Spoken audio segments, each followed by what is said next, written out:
Now let's talk about what are the various complications that the patient with myelofibrosis can present with or can develop in a long-term basis.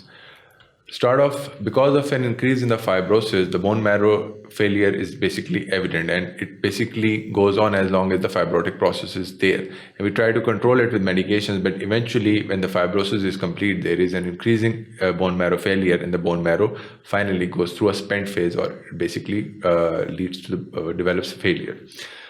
So the patient, after the bone marrow is not working and the hematopoiesis is shifted to the extramedullary sites, those sites can't keep up with the requirements of the body. So the patient will develop anemia, and eventually this anemia can go on to be so bad that the patients are dependent on transfusion. So eventually all the patients, if they live for a long time and they have a long history of this disease, develop the transfusion dependent anemias. And then because of the transfusion, we have to look at the other things, the iron overload. We have to manage all of these symptoms as well.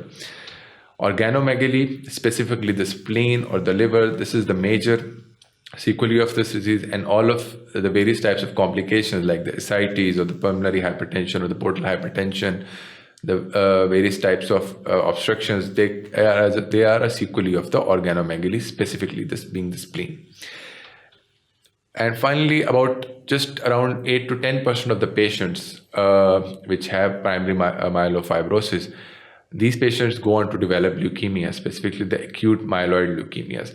This is a rare complication of this disease, and it happens after a lot of time, after the patients have developed this disease for decades. But this leukemia can develop in these patients.